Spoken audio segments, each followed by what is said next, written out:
My father, he was large and in charge. He was 6'4". He played basketball for UCLA, got a doctorate in theology from Dallas Theological Seminary, and was a pastor. And even though he was big and foreboding, I wasn't afraid to maybe ask questions and eventually confront him on things. I'm a writer of books and documentaries. Also been an investigative reporter, and that leaks out into my writing as someone who asks a lot of questions. My father explained to me that the foundation of Christianity is sola scriptura, or the Bible. Everything comes from the Bible.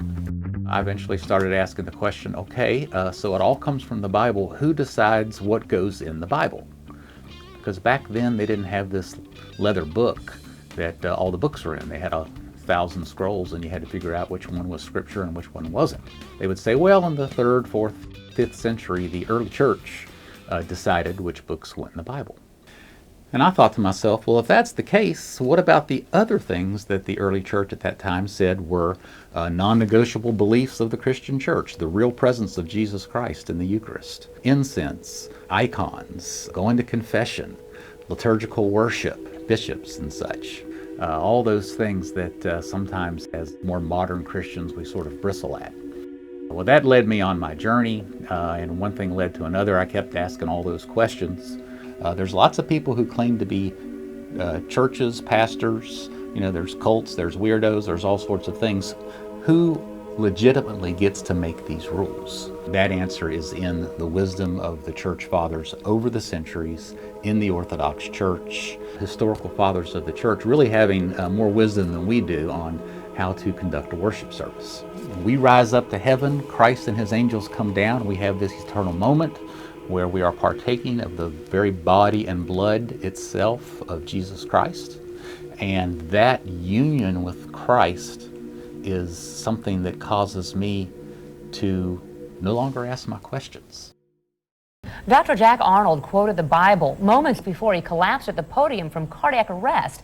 Well, Dr. Jack Arnold's motto was actually a verse from Philippians 1:21, "For to me to live is Christ, and to die is gain." And as you heard his son mention, the last word that he uttered was heaven, and they believe that's where he is tonight.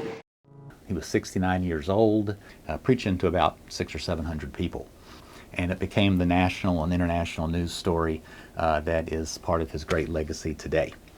2 weeks before that was Christmas, and I was home for Christmas, and my father gave me this cross, which is an Orthodox cross from Ethiopia, which is a way of him affirming what God was doing in my life and my spiritual journey. It was a very precious moment for me, and so I'm very thankful for it.